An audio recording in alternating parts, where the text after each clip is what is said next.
জান্নাতে পাবে তুমি মহান প্রভুর আল্লাহর দিদার।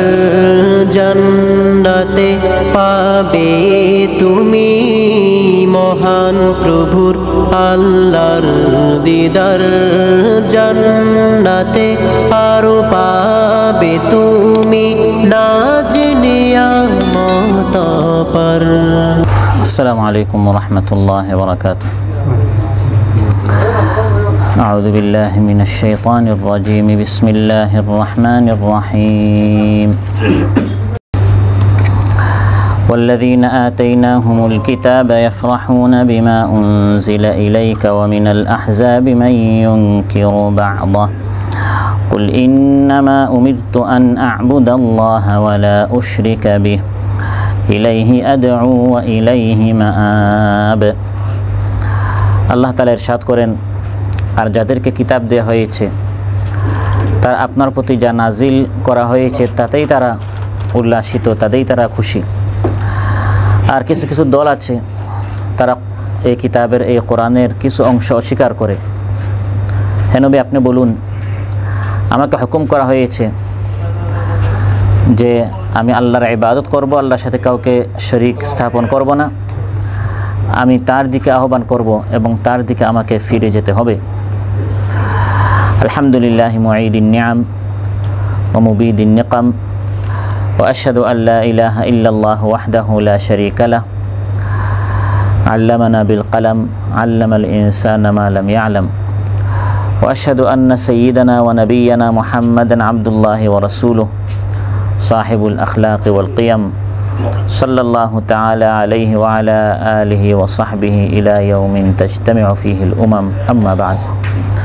ইসগাওয়া উপশাখা কর্তৃক আয়োজিত আজকের এই মোবারক মজলিসে উপস্থিত সম্মানিত সভাপতি এবং আমার সামনে উপস্থিত আমার দিনদার ইমানদার প্রিয় ভাইয়েরা, সূরাতুর রাদ থেকে 36 নম্বর আয়াত তিলাওয়াত করে এর সরল বাংলা অনুবাদ উপস্থাপন করেছি। এই একটি আয়াতের আলোকে আমরা ইমানদারেরা আল্লাহর ইবাদত করে আমরা খুশি হব। আল্লাহর কালাম পড়ে শুনে এবং আল্লাহর কালাম কোরআনে কারীম দ্বারা আমরা ধন্য হয়েছি বিধায় আমরা খুশি হব। কিছু মানুষ দুনিয়া পেয়ে খুশি হয়, আর কিছু মানুষ দিন পেয়ে, কোরআন পেয়ে তারা খুশি হয়। আমরা যারা কোরআনওয়ালা, আমরা কোরআনের এই সকল বৈঠক পেয়ে, আমরা কোরআনের আলোচনা করে, আমরা কোরআনের আলোচনা শুনে আমরা খুশি হই। আমরা কোরআনের একটি আয়াত শিখে, আমরা কোরআন কিভাবে পড়তে হয় এবং কোরআনের অর্থ কী, এগুলো আমরা শিখিয়ে বুঝে এবং বুঝিয়ে তাতেই আমরা আমাদের আত্মা শান্তি পায়, আমাদের আত্মা এর খোরাক পায়। সুবহানাল্লাহ। কোরআনে কারীমে আল্লাহ তাআলা ইরশাদ করেন, হে মানব সকল, আমি আল্লাহর পক্ষ থেকে তোমাদের নিকট একটি কিতাব এসেছে। এই কিতাবের মধ্যে তোমাদের জন্য ওয়াজ রয়েছে, উপদেশ রয়েছে, রহমত রয়েছে, হেদায়ত রয়েছে। এটি সবচেয়ে মূল্যবান কালাম। এই কালামটি পেয়ে তোমরা খুশি হও। আল্লাহ তাআলা এই কালামটি অন্য কোনো উম্মতকে দেন নাই, অন্য কোনো জাতিকে দেন নাই, বরং আল্লাহ তাআলা দয়া করে আমাদেরকে দিয়েছেন। يا أيها الناس قد جاءتكم موعظة من ربكم وشفاء لما في الصدور وهدى ورحمة للمؤمنين। হে মানব সকল, তোমাদের রবের পক্ষ থেকে তোমাদের নিকট উপদেশ এসেছে, অন্তরের শিফা, যত অন্তরের রোগ ব্যাধি আছে এর চিকিৎসা এই কোরআনের মধ্যে। হিংসার চিকিৎসা, বিদ্বেষের চিকিৎসা, শত্রুতার চিকিৎসা, নানা ধরনের সামাজিক ব্যাধি, পারিবারিক রোগ ব্যাধি, সবগুলোর শিফা আল্লাহ তাআলা আমাদেরকে ফ্রিতে কোরআনের মধ্যে দিয়ে দিয়েছেন। একটা চিকিৎসা পাওয়ার জন্য মানুষ কত অর্থ খরচ করে, কত পেরেশান হতে হয়। আল্লাহ তাআলা বিনামূল্যে এই কোরআনের মধ্যে আমাদেরকে অমূল্য, অত্যন্ত দামি শিফা দিয়েছেন। অত্যন্ত দামি আল্লাহ তাআলা আমাদেরকে হেদায়ত দিয়েছেন। ওয়াহুদা ওয়া রাহমাতুল লিল মুমিনিন। অতএব আল্লাহ তাআলা বলেন, এই কোরআন পেয়ে তোমরা ধন্য হও। কুল বিফাদলিল্লাহি ওয়া বিরাহমাতিহি ফাবিযালিকা ফালিয়াফরাহু। যেখানে এই কোরআনের আলোচনা হয়, যেখানে এই কোরআন শেখানো হয়, যেখানে এই কোরআন পড়ানো হয়, এটা পেয়ে ফালিয়াফরাহু, তারা যেন খুশি হয়। ওয়া খায়রুম মিম্মা ইয়াজমাউন। আল্লাহ তাআলা বলেন এই কোরআন পেয়ে যেন তারা খুশি হয়, আনন্দিত হয়। তারা যা সংগ্রহ করে, তারা যা জমা করে, আমরা কি সংগ্রহ করি? স্বর্ণ, রৌপ্য, জায়গা, জমিন, টাকা, পয়সা। আল্লাহ তাআলা বলেন এই দুনিয়ার এই ক্ষণস্থায়ী জীবনের তোমরা যা সংগ্রহ করো, বিশ্বাস করো, এর চেয়ে এই কোরআন হচ্ছে উত্তম। সুবহানাল্লাহ। যে ব্যক্তি কোরআন সেভ করতে পেরেছে, যে ব্যক্তি, আমরা একটি ভিডিও বা একটি মেসেজ যখন আসে তখন বলা হয় ওই সেভ বা ডিলিট। তো আল্লাহ তাআলা বলেন যে ব্যক্তি এই কোরআনটা সংগ্রহ করতে পেরেছে, যে ব্যক্তি এই কোরআনটা সেভ করতে পেরেছে, যে ব্যক্তি এই কোরআনটা শিখতে পেরেছে, তার মেমোরিতে এটা ঢুকাতে পেরেছে, ওই ব্যক্তির চেয়ে উত্তম যে ব্যক্তি দুনিয়া সেভ করতে পেরেছে। 2 টাকা উপার্জন করার চেয়ে 2 আয়াত উপার্জন করা বেশি উত্তম। এটা রাসূল সাল্লাল্লাহু আলাইহি ওয়াসাল্লাম আমাদেরকে শিখিয়েছেন। সহিহ মুসলিম এসেছে, একদিন রাসূল সাল্লাল্লাহু আলাইহি ওয়াসাল্লাম সুফাবাসীর নিকট আসলেন। সুফাবাসী কারা? মদিনায় এক দল সাহাবী ছিলেন যাদের ঘর নেই, বাড়ি নেই। ইসলাম গ্রহণ করার কারণে তাদের ঘর থেকে, বাড়ি থেকে, এলাকা থেকে তাদেরকে বের করে দেওয়া হয়েছে। আর সেই যুগে তো হোটেল ছিল না, 5 স্টার হোটেল এগুলো ছিল না যে ইসলাম গ্রহণ করেছে মদিনায় তার থাকার জায়গা নেই, হোটেলে থাকলো, এই কোনো ব্যবস্থা ছিল না। মাত্র ইসলাম শুরু হয়েছে, মুসলমানরা আর্থিকভাবে খুব সংকটে ছিলেন। তো যার থাকা নেই, খাবারের ব্যবস্থা নেই, তারা এসে থাকতো এই ধরনের মসজিদের বারান্দায়, মসজিদে নববীর তারা থাকতো। যার কাছে যে খাবার মাঝে মধ্যে আসতো, কারো কাছে খাবার বলতে ওই আমাদের যে খাবার এগুলো না, হয় 1 টুকরা খেজুর 2 দিনে 3 দিনে, বা 1 গ্লাস আপনার দুধ, 7-8-10 জনে মিলে খেত। তারপরে তারা বলতো আলহামদুলিল্লাহ। আর আমরা পেট ভরে 2 বেলা 3 বেলা খাবারের পর শুধু একটু যদি একবার তরকারি একটা কম হয়ে যায়, বা একটু লবণ কম হয়ে যায়, বা একটু যদি মন মতো নয়, আমরা বলি যে এত সময় এতদিন যাবত আমি খুব কষ্টে আছি। সামান্য যদি কম হয়ে যায় আমরা আল্লাহর শুকরিয়া করি না, আমরা আল্লাহর নিয়ামতের কথা ভুলে যাই। তো সুফাবাসী এদেরকে বলা হয় যারা মসজিদে নববীতে থাকতেন, এখানে খেতেন এবং যখন যা আসতো তারা সেটাই গ্রহণ করতেন। একদিন মহানবী সাল্লাল্লাহু আলাইহি ওয়াসাল্লাম এই গরিব সাহাবীদের নিকট আসলেন, যাদের অন্তরটা, তারা মানুষ ছিলেন, ফলে তারা দেখতেন যে অন্যান্য সাহাবীদের টাকা পয়সা হচ্ছে, ব্যবসা বাণিজ্য হচ্ছে, আর আমরা পুরাদিন মসজিদে পড়ে আছি, আমাদের টাকা পয়সা নেই, আমরা খুব আর্থিকভাবে সংকটে আছি। মহানবী সাল্লাল্লাহু আলাইহি ওয়াসাল্লাম তাদেরকে মানসিকভাবে শক্তিশালী করার জন্য একদিন বললেন, আইয়ুকুম ইউহিব্বু আন ইয়াগদুয়া কুল্লা ইয়াওমিন ইলা বুতহান আও ইলা আল-আকিক ফায়াতিয়া মিনহু বিনাকাতাইনি কাওমাওয়াইনি ফি গায়রি ইসমিন ওয়ালা কাতঈ রাহিমিন। হে সুফাবাসী, তোমাদের মধ্যে কে চায় যে ওই আকিক নামক বাজারে বা বুতহান নামক মার্কেটে গিয়ে 2টি মোটা হৃষ্টপুষ্ট তাজা উট নিয়ে আসবে? সেই যুগে উট সবচেয়ে দামি জিনিস ছিল। তো এখন তাদের কাছে খাবারই নেই, সে জায়গায় একজন উটের মালিক হওয়া তার মানে সে অনেক কিছুর মালিক হয়ে যাওয়া। তো তোমাদের মধ্যে কে চায় হে সুফাবাসী যে সে 2টা উটের মালিক হয়ে যাবে, মার্কেটে গিয়ে সে 2টা উট কিনবে এবং তাকে বলা হবে এই 2টা উট কার? এই 2টা উট হচ্ছে অমুকের। তখন এটা তার একটা আনন্দের বিষয় যে আমি 2টা উটের কি, তাও কাউমাওয়াইনি, হৃষ্টপুষ্ট মোটা তাজা দামি 2টা উটের মালিক। কারো হক নষ্ট না করে, চুরি না করে, ডাকাতি না করে বৈধ পন্থায় 2টা উটের মালিক কে হতে চায়? তখন সাহাবীরা বললেন, ইয়া রাসূলুল্লাহ নুহিব্বু যালিক, আমাদের মধ্যে কে এটা না চায়? সবাই তো চায় যে একটু দুনিয়ার দিক দিয়ে আমরা কি হই, সচ্ছল হই। রাসূল সাল্লাল্লাহু আলাইহি ওয়াসাল্লাম ইরশাদ করলেন, আফলা ইয়াগদু আহাদুকুম ইলাল মসজিদ, এই মসজিদে থেকে ফায়ালাম, কোরআন শিখা, আও ইয়াকরা আয়াতাইনি মিন কিতাবিল্লাহ, বা আল্লাহর কোরআন এর 2টি আয়াত পড়া বা পড়ানো, শিখা বা শিখানো, খায়রুল লাহু মিন নাকাতাইনি, কোরআনের এই 2 আয়াত ওই 2 উটের চেয়ে অনেক শ্রেষ্ঠ। ওয়া সালাসুন খায়রুন লাহু মিন সালাস, 3 আয়াত 3 উটের চেয়ে শ্রেষ্ঠ।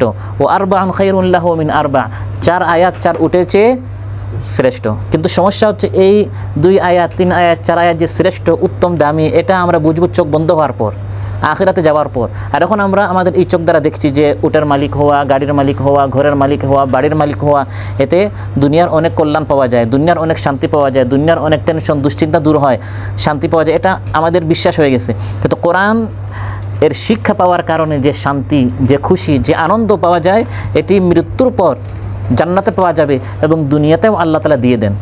দুনিয়াতে কোরআনওয়ালারা সবচেয়ে খুশি। কোরআনওয়ালাদের টাকা পয়সা কম হতে পারে, কিন্তু দিলের মধ্যে আল্লাহ একটা শান্তি দিয়ে দেন, সুবহানাল্লাহ। তাদের জীবনে আল্লাহ বরকত দিয়ে দেন। কোরআনওয়ালারা কখনো আত্মহত্যা করে না। সে আত্মহত্যা করবে কেন? আল্লাহ তাআলা অজানা একটি শান্তি তার অন্তরে দিয়ে দেন। আলা বিযিকরিল্লাহি তাতমাইন্নুল কুলুব, আল্লাহ তাআলা বলেন আল্লাহর স্মরণে, আল্লাহর কালামে, আল্লাহর জিকিরে, আল্লাহর কোরআনে অন্তরের শান্তি পায়। অন্তরটা তার খোরাক, তার খাদ্য পায় এই কোরআনের মাধ্যমে। তাহলে যারা কোরআনওয়ালা হয়, যারা কোরআন শিখে, যারা কোরআন পড়ে, তারা তাদের অন্তরের খোরাক পেয়েছে, ফলে তাদের মনটা উৎফুল্ল, খুশি, আনন্দিত, সে আত্মহত্যা করবে কেন? আর আরেকজন বিশাল বিল্ডিংয়ের মালিক হয়েছে, কোম্পানির মালিক হয়েছে, জায়গা জমিদার মালিক হয়েছে, প্লটের মালিক হয়েছে, অনেক কিছুর মালিক হয়েছে, কিন্তু সে কোরআন শিখতে পারে নাই। ফলে দেখা যায় সে তার এই মনের খোরাকটা সে পায় না, সে তার আত্মার খোরাকটা না পাওয়ার কারণে তাকে আত্মহত্যা করতে হয়। সম্মানিত ভাইরা, অতএব আমরা আনন্দিত হব এই কোরআনটা পেয়ে, এই কোরআনটা শিখে। কোরআনের এই সকল দিনের এই সকল বৈঠকের কারণে, মজলিসের কারণে, আয়োজনের কারণে আমরা কি বিরক্ত হই না খুশি হই? ইমানদার সে খুশি হবে, সে তালাশ করবে, খুঁজবে এই সকল আয়োজন কোথায় করা হয়, এবং সে মনে করবে যে আল্লাহ তাআলা আমার জন্য কল্যাণ চেয়েছেন, আমার ভাগ্য খুলে দিয়েছেন যে আমার রুমের পাশে, ক্যাম্পে, মসজিদে এই ধরনের আয়োজনের ব্যবস্থা আল্লাহ তাআলা করে দিয়েছেন। আলহামদুলিল্লাহ। তাই আমার আলোচ্যাত আল্লাহ তাআলা ইরশাদ করেন, ওয়াল্লাযীনা আতাইনাহুমুল কিতাব, যাদেরকে আমি কোরআন কিতাব দিয়েছি, কোরআন পেয়ে তারা খুশি হয়, তারা বিরক্ত হয় না, বরং তারা ইয়াফরাহুনা বিমা উনজিলা ইলাইক, আপনার প্রতি যা নাজিল করা হয়েছে হে হাবিব, এই কোরআনটা শুনে শিখে তারা খুশি হয়। সামনে আসছে হজের দিন, কোরবানির দিন, কিছুদিন আগে গেল রমাদান, এভাবে ইমানদাররা খুশি হয়। রমাদান একটা রহমতের মৌসুম গেল, সামনে আসছে কোরবানি, তারপর আসবে আপনার কোরবানির মানে ঈদ আসবে, দুলহিজ্জা মাস, হজের দিন, এরপরে আসবে আশুরা। এভাবে কিছুদিন পর পর আল্লাহ তাআলা তার রহমতের কিছু মৌসুম দেন। এই মৌসুমগুলো পেয়ে আল্লাহ তাআলা চান যে বান্দারা নফল নামাজ পড়ুক, নফল রোজা রাখুক। এভাবে বিভিন্ন সিস্টেম করে করে আল্লাহ তাআলা চান যে আমাদেরকে, আমরা যেন রহমত প্রাপ্ত হই, আমরা যেন জান্নাতি হই। এভাবে বারবার এই সকল আয়োজন, এই সকল মৌসুম, এই সকল সুযোগ যখন আল্লাহর পক্ষ থেকে আসে, ইমানদারেরা ইয়াফরাহুনা বিমা উনজিলা ইলাইক, আল্লাহ তাআলা বলেন যে ইমানদারেরা খুশি হয়, ইমানদারেরা আনন্দিত হয়। ইসলামের মতো একটি শ্রেষ্ঠ দিন, একটি শ্রেষ্ঠ জীবন বিধান আল্লাহ তাআলা আমাদেরকে দিয়েছেন। আলহামদুলিল্লাহ। আল্লাহ তাআলা চাইলে আমাদেরকে মুসা আলাইহিস সালামের উম্মত বানাতে পারতেন কিনা? তার উম্মতের মধ্যে যারা মুসলমান আছেন, ঈসা আলাইহিস সালামের উম্মত, অন্যান্য উম্মত আল্লাহ আমাদেরকে বানাতে পারতেন। তা না করে আল্লাহ তাআলা আমাদেরকে শেষ নবীর উম্মত বানিয়েছেন, ইসলাম নামক শ্রেষ্ঠ দিন আমাদেরকে দিয়েছেন, তাওরাত ইনজিল না দিয়ে আমাদেরকে কোরআন নামক শ্রেষ্ঠ কিতাব দিয়েছেন। এটা আল্লাহর পক্ষ থেকে কি অনুগ্রহ নয়? আর রহমান আল্লামাল কোরআন, আল্লাহর রহমত, আল্লাহর দয়া আমাদের উপর। আল্লাহর নিকট আমরা চাই নাই, আল্লাহকে আমরা বলি নাই, বিনা ফরিয়াদে, বিনা চাওয়ায় আল্লাহ তাআলা কোরআনের মতো তাঁর কালামটি আমাকে আপনাকে দান করেছেন। আলহামদুলিল্লাহ। ইয়াফরাহুনা বিমা উনজিলা ইলাইক, এটি হচ্ছে ইমানদারদের আনন্দ, ইমানদারদের খুশি যে আজ আমরা এখানে বসে কোরআন শিখতে পাচ্ছি, কোরআন আমরা শুনতে পাচ্ছি। এভাবে রাসূল সাল্লাল্লাহু আলাইহি ওয়াসাল্লাম তিনি সবসময় খুশি হতেন, দুনিয়ার কারণে নয়, দিনের কারণে। গত মাসে ওভারটাইম ছিল, পুরা মাসে মনে করেন 30 ঘন্টা, এই মাসে 40 ঘন্টা হয়েছে, 80 ঘন্টা হয়েছে, 100 ঘন্টা হয়েছে। মানুষ হিসাবে স্বাভাবিক আনন্দ খুশি আসতে পারে, কিন্তু গত মাসে আমি শিখেছিলাম 10 আয়াত, এই মাসে আমি শিখেছি 15 আয়াত, এটা আমার খুশির বিষয়। গত মাসে আমি শিখেছিলাম 10 আয়াত, এই মাসে আমি 5 আয়াতও শিখতে পারি নাই, এটা যেন আমার টেনশনের কারণ হয়, এটা যেন আমার ভিতরে একটা জ্বালা যন্ত্রণা, আক্ষেপ, কষ্টের আমার কারণ হয়। কেন আমি আখিরাতের ক্ষেত্রে উপার্জন করতে পারলাম না, শিখতে পারলাম না, আমার মানটা আমি কেন উন্নত করতে পারলাম না? আমি একজনকে দাওয়াত দিয়েছি, আমার দাওয়াতে সে এই বৈঠকে এসেছে, আমার দাওয়াতে সে সঠিক পথ পেয়েছে, এটি হবে আমার আনন্দের বিষয়, এটি হবে আমার আনন্দের বিষয়। কারণ দুনিয়ার হিসাবে নয়, আখিরাতের হিসাবে আমি কিন্তু অনেক ভালো একটি কাজ করে ফেলেছি। এই ভাই যত ভালো কাজ করবে এর সমান পার্সেন্টেজ আল্লাহ আমাকে দিবেন। সুবহানাল্লাহ। তো ইমানদারদের হিসাব হবে সব আখিরাত কেন্দ্রিক। ইয়াফরাহুনা বিমা উনজিলা ইলাইক, ইমানদারদের আনন্দ, খুশি, এগুলি সব হবে আখিরাতের কেন্দ্রিক, আখিরাত কেন্দ্রিক। আবু জাহেলের ছেলে ইকরামা রাদিয়াল্লাহু আনহু সারা জীবন ইসলামের শত্রু ছিল, ইসলামের বিরুদ্ধে ভূমিকা পালন করেছে। মক্কা বিজয়ের পর তিনি ইসলাম গ্রহণ করলেন। যখন ইসলাম গ্রহণ করলেন, খুব শক্তিশালী ছিলেন বাবা আবু জাহেল, সৃষ্টিগতভাবে নেতা ছিল, শক্তিশালী ছিল, বাহাদুর ছিল, ছেলেও সেরকম ছিল। তো মহানবী সাল্লাল্লাহু আলাইহি ওয়াসাল্লামের একটা মনের আশা ছিল, ইকরামা যদি ইসলাম গ্রহণ করত, সত্যি সত্যি মক্কা বিজয়ের পর তিনি স্বেচ্ছায় ইসলাম গ্রহণ করতে আসলেন। হাদিসের মধ্যে এসেছে, লাম্মা রাআহু সাল্লাল্লাহু আলাইহি ওয়াসাল্লাম ওয়াসাবা ইলাইহি ফারাহান ওয়া মা আলাইহি রিদাউন হাত্তা বায়া। মহানবী সাল্লাল্লাহু আলাইহি ওয়াসাল্লাম যখন দেখলেন ইকরামা আসছে ইসলাম গ্রহণ করার জন্য, তিনি আনন্দে খুশিতে দাঁড়িয়ে গেলেন। তার চাদরটি তিনি এত দ্রুত দাঁড়ালেন যে তার চাদরটা কি হয়ে গেল, নিচে পড়ে গেল। সুবহানাল্লাহ। এটি হচ্ছে আনন্দের বিষয় যে একজন ভাই সঠিক পথে এসেছে, কোরআনের পথে এসেছে, ইসলামের পথে এসেছে, আপনার ছেলে আজ হাফিজ হয়েছে, আপনার ছেলে আজ নাজরা শেষ করেছে বা এক পারা সে কোরআন শিখেছে, এটি যেন হয় আমাদের আনন্দের বিষয়। আমরা আনন্দিত হই কি এগুলোর কারণে? আমরা বেশি আনন্দিত হই অনেক ক্ষেত্রে দেখা যায় কিসের কারণে?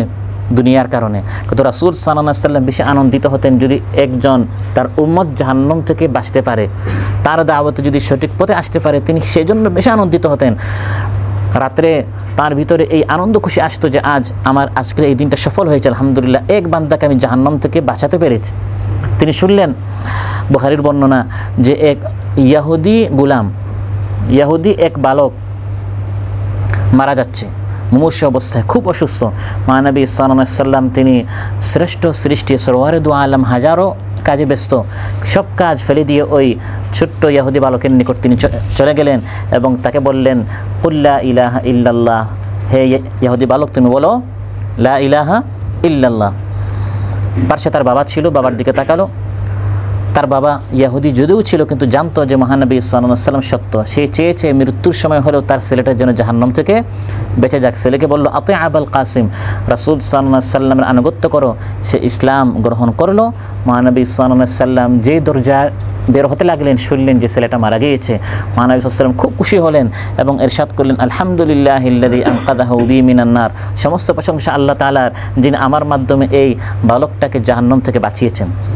আমি যদি এখানে না আসতাম এই ছেলেটা মারা যেত, আর কোথায় যেত? জাহান্নামে যেত। এটি তিনি তার জীবনের বড় একটি অর্জন, বড় একটি সফলতা, বড় একটি কামিয়াবি হিসাবে তিনি আল্লাহর প্রশংসা করেছেন। আলহামদুলিল্লাহ যে আমার মাধ্যমে আল্লাহ তাআলা এই ছেলেকে, এই বালককে জাহান্নাম থেকে বাঁচিয়েছেন।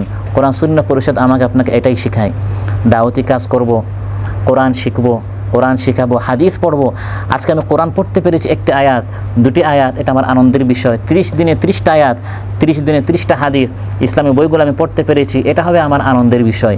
এই ধরনের বৈঠকগুলো আমি বাস্তবায়ন করতে পেরেছি, এই ধরনের বৈঠকগুলোতে আমি এসেছি, অন্যান্যদেরকে আমি সাথে এনেছি, এটা হবে আমার আনন্দের বিষয়। ফলে আমার আখিরাতের মিটারটা কী হবে? চালু থাকবে। আমি মারা গেলেও দেখা যাবে আমি কাজ করেছি অল্প, পুরস্কার অনেক বেশি। কিছু কাজ আমি করেছি আর কিছু কাজ আমি না করলেও ওই কাজগুলোর আমি কারণ ছিলাম, আমি দাওয়াত দিয়েছি, আমার কারণে, আমার দাওয়াতের মাধ্যমে এই সকল ভালো ভালো কাজগুলো হয়েছে। অনুরূপভাবে সাহাবায়ে কেরাম রিদওয়ানুল্লাহি আলাইহিম আজমাইন তারাও আনন্দিত হতেন, খুশি হতেন, ইয়াফরাহুন, তারা আনন্দিত খুশি হতেন এই দ্বীনের যদি কোনো কাজ হতো। যেমন হযরত আবু বকর রাদিয়াল্লাহু আনহুকে মহানবী সাল্লাল্লাহু আলাইহি ওয়াসাল্লাম হিজরতের রাতে, যে রাতে তিনি মক্কা থেকে মদিনায় হিজরত করেছেন, তিনি এসে দরজায় নক করলেন এবং হযরত আবু বকরকে বললেন, হে আবু বকর, আমাদেরকে হিজরতের অনুমতি দেওয়া হয়েছে, আর এই লম্বা পথে তুমি কিন্তু আমার সঙ্গী হবে। সুবহানাল্লাহ। আল্লাহ নবীর সঙ্গী কে হবে? আবু বকর রাদিয়াল্লাহু আনহু। হযরত আবু বকর রাদিয়াল্লাহু আনহু খুশিতে তিনি কান্না করা শুরু করলেন। আপনাকে যদি শেখ তামিম এসে বলে, কালকে আমরা এখান থেকে আলহুর যাব, এই পুরা ক্যাম্প থেকে আমি আপনাকে চয়েস করলাম, আপনি আমার সাথে যাবেন, দাঁড়াবো না বসবো, হাসবো না কাঁদবো না লাফাবো, তখন আমাদের মাথা ঠিক থাকবে না। শুধু আমিরের সঙ্গী হওয়া, প্রেসিডেন্টের সাথে থাকা, এটা কত বড় সফলতা। হযরত আবু বকর রাদিয়াল্লাহু আনহু চিন্তা করলেন যে অনেক সাহাবী আছে, সেখান থেকে আল্লাহ তাআলা তার নবী সাল্লাল্লাহু আলাইহি ওয়াসাল্লামের মাধ্যমে আমাকে চয়েস করেছেন, এটা আমার কত বড় সৌভাগ্য। দুনিয়ার কেউ না, আখিরাতের ক্ষেত্রে আমার ঈমান, আমার আমল যাতে করে আরও মানটি উন্নত হয়, এজন্য ভালো ভালো লোকদের সাথে থাকতে হয়। এরকম শ্রেষ্ঠ একজন ভালো মানব রাসূল সাল্লাল্লাহু আলাইহি ওয়াসাল্লামের সঙ্গী হওয়ার জন্য আল্লাহ তাআলা আমাকে চয়েস করেছেন। এর থেকে বড় সফলতা আর কী হতে পারে? দরজায় নক করে করে আমাদেরকে কোরআনের মাহফিলে আমাদেরকে দাওয়াত দেওয়া হচ্ছে যে এই সকল ভালো লোকদের সাথে থাকেন। এই সময়টা যদি আমরা এখানে না আসতাম, হয় ফেসবুকে বা ইউটিউবে বা এমনি বাহিরে বসে বসে আমাদের সময়টা নষ্ট হতো, অন্যদের সাথেও আমাদের কাটতো।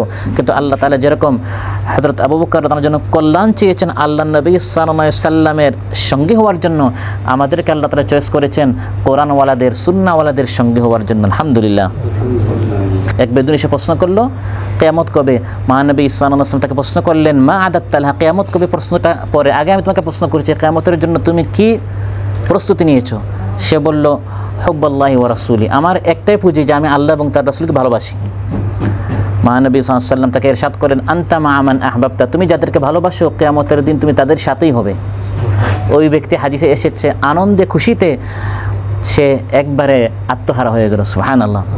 যে আল্লাহ ওয়ালা হওয়া, নবীর সাথে থাকা, এটি ছিল তাদের খুশির বিষয়। বুখারী মুসলিমে এসেছে হযরত উবাই বিন কাব রাদিয়াল্লাহু আনহু একজন সাহাবী ছিলেন। মহানবী সাল্লাল্লাহু আলাইহি ওয়াসাল্লাম এসে তাকে বললেন, হে উবাই, ইন্নাল্লাহা আমারানি আন আকরা আলাইকা লাম ইয়াকুনিল্লাযীনা কাফারু। হে উবাই, আল্লাহ তাআলা আমাকে বলেছেন আমি যেন তোমাকে সূরাতুল বাইয়িনাহ লাম ইয়াকুনিল্লাযীনা কাফারু পড়ে যেন আমি তোমাকে শোনাই। হে উবাই, আল্লাহ আমাকে বলেছেন আমি যেন এই সূরাটি তোমাকে পড়ে শোনাই। হযরত উবাই বিন কাব অবাক হলেন এবং বললেন, ওয়াসাম্মানি, আল্লাহকে আমার নাম নিয়েছেন? আল্লাহকে আপনাকে বলেছেন যে উবাইকে গিয়ে আপনি এই সূরাটি শোনান? মানে সাল্লামের সাথে করেন, হ্যাঁ নাম ওয়াসাম্মাক, আল্লাহ তাআলা নাম নিয়ে বলেছেন ইয়া রাসূলুল্লাহ এই সূরাটি উবাই বিন কাবকে। উবাই বলতে আব্দুল্লাহ বিন উবাই না, ওটা আরেক উবাই। এই হচ্ছে উবাই বিন কাব, একজন শ্রেষ্ঠ কারি সাহাবী। তিনি যখন শুনলেন যে আল্লাহ তাআলা আমার নাম নিয়েছেন, আনন্দে খুশিতে ফাবাকা উবাই, তিনি কান্না করা শুরু করলেন খুশিতে, সুবহানাল্লাহ। এটি ছিল তাদের আনন্দের বিষয় যে আল্লাহ আমার নাম নিয়েছেন। আল্লাহ তাআলা তার মর্যাদা কতটুকু যে আল্লাহ তাআলা তার নবীকে বলছেন যে উবাই রাদিয়াল্লাহু আনহুকে আপনি সূরা পড়িয়ে শোনান, সুবহানাল্লাহ। হযরত কাব বিন মালিক রাদিয়াল্লাহু আনহু, এটা বুখারী মুসলিমের বর্ণনা, তিনি তাবুক যুদ্ধে যান নাই। কোন যুদ্ধে? তাবুক যুদ্ধে, যেখানে সকল সাহাবীর অংশগ্রহণ করেছেন। 3 জন সাহাবী যাব বলে তারা দেরি করে ফেলেছেন। ফলে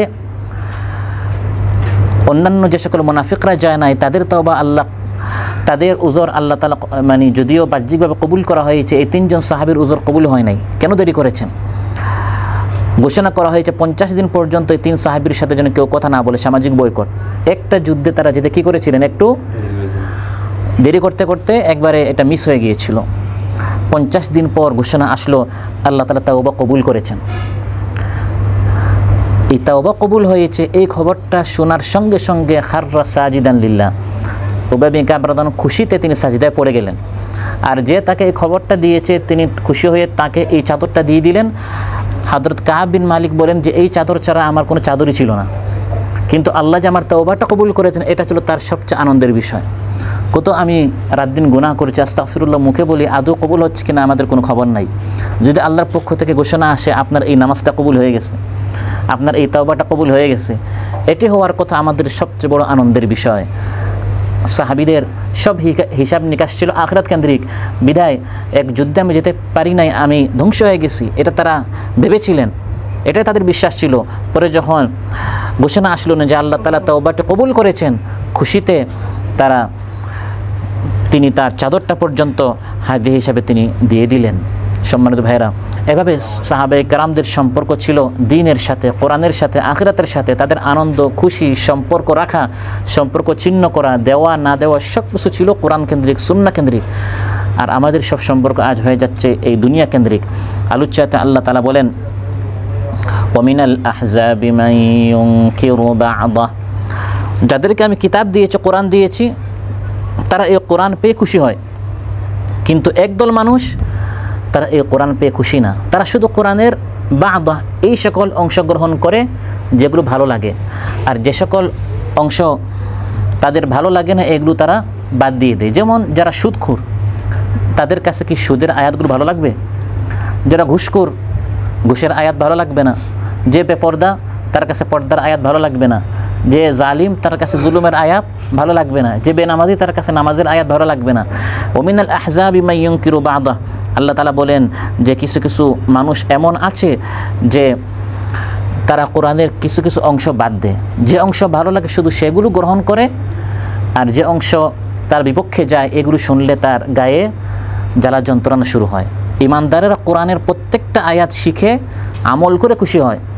আর একদল মানুষ আছে, এটা কোরআনের আয়াত, এটা যেন আমাদের মধ্যে ফিট না হয়, এটা যেন আমাদের ক্ষেত্রে না হয়ে যায়। আত্মসমালোচনা করতে হবে যে কোরআনের একটা আয়াত যদি আমার স্বার্থ বিরোধী হয়, দেখা যায় এগুলো আমার ভালো লাগে না, মুখ কালো হয়ে যায়, মলিন হয়ে যায়, এই আয়াতটা আবার আল্লাহ কেন বললেন? এই আয়াতের উপর কি আমি আমল করতে পারবো? এত কঠিন আয়াত, দেখা যায় আমাদের মুখটা কী হয়ে যায়, কালো হয়ে যায়। না, ইমানদার ব্যক্তি কোরআনের প্রত্যেকটা আয়াত সে মানবে, সেটা তার স্বার্থের পক্ষে হোক বা স্বার্থ বিরোধী হোক। কিন্তু আল্লাহ এই কোরআনের মধ্যে বলছেন যে একদল মানুষ আমার খাঁটি যারা ইমানদার, যাদেরকে আমি কিতাব দিয়েছি, তারা কোরআনের প্রত্যেকটা আয়াত ইয়াফরাহুনা বিমা উনজিলা ইলাইক, কোরআনটা পড়ে, কোরআনটা শিখে, কোরআন গ্রহণ করে, কোরআনের উপর আমল করে, কোরআনের দিকে দাওয়াত দিয়ে তারা খুশি হয়, আলহামদুলিল্লাহ আমাদের জীবনটা ধন্য। আর একদল মানুষ তারা কোরআনের কিছু কিছু অংশ বাদ দেয়, এই সকল আয়াত তারা শুনতেই চায় না। এই সকল আয়াত যদি খুতবায় বা দার্সে বা আলোচনায় বা তাফসির মাহফিল আলোচনা করা হয়, আলোচনা করতেই দেন, অথচ যিনি আলোচনা করেছেন তিনি তার পক্ষ থেকে আলোচনা করছেন, এই কোরআন থেকে আলোচনা করছেন। এখন আমাদেরকে চেঞ্জ হতে হবে না, কোরআন চেঞ্জ করতে হবে। আমার মধ্যে যে বদ অভ্যাস আছে, যে বদ চরিত্র আছে, যে নাফরমানি আমি করি, এটা আমাকে চেঞ্জ করতে হবে। এখন আমি যদি আলোচককে নিষেধ করি, আমি তাকে কি বোঝাতে চাই যে এই আয়াতটা আপনি বলবেন না, তার মানে এই আয়াতটা কোরআন থেকে বাদ দেন। এই আয়াতের মধ্যে আল্লাহ বলেন একদল মানুষ আছে মাইয়ুনকিরু বা'দা, যে কোরআনের কিছু কিছু অংশ বাদ দেয়। আফাতুমিনুনা বিবা'দিল কিতাব ওয়া তাকফুরুনা বিবা'দ, তোমরা কি কিতাবের কিছু অংশ মানবে, কিছু অংশ বাদ দিবে, মন মতো চলবে? এটা আল্লাহ তাআলা আমাদেরকে উদ্দেশ্য করে বলছেন। যারা এরকম করবে তাদের শাস্তি হচ্ছে দুনিয়াতে লাঞ্ছিত হবে এবং আখিরাতে তাদের জন্য কঠিন থেকে কঠিন শাস্তি রয়েছে। একদল মানুষ কোরআনের কিছু অংশ মানে, কিছু অংশ বাদ দেয় এই দুনিয়ার কারণে। কিসের কারণে? ঘুষ নিচ্ছে, সুদ নিচ্ছে, মাদকের ব্যবসা করছে, তারপর যৌতুক নিচ্ছে, স্ত্রীর উপর জুলুম করে, বোনের হক নষ্ট করেছে, ফুফুর হক নষ্ট করেছে। কিসের কারণে? এই তুচ্ছ দুনিয়ার কারণে। ওয়াফারিহু বিল হায়াতিদ দুনিয়া ওয়ামাল হায়াতুদ দুনিয়া ফিল আখিরাতি ইল্লা মাতা, এই তুচ্ছ 2 দিনের দুনিয়ার কারণে দেখা যায় সে কোরআনের অনেক অংশ বাদ দিচ্ছে। কিছু অংশ মানে, যেগুলো মানতে গেলে কষ্ট নাই, ত্যাগ নাই, কোরবানি নাই, কিন্তু যেগুলো মানতে হলে বোনের হকটা দিয়ে দেন, ফুফুর হকটা দিয়ে দেন, এই সকল আয়াত বললেই সে এগুলো মানতে চায় না। ইউনকিরু বা'দা, কিছু কিছু অংশ বলা হলেই তার মুখটা কালো হয়ে যায়, এগুলো সে অস্বীকার করে। যতই আপনি দলিল প্রমাণ যুক্তি দেন না কেন, এগুলো সে মানতে চায় না।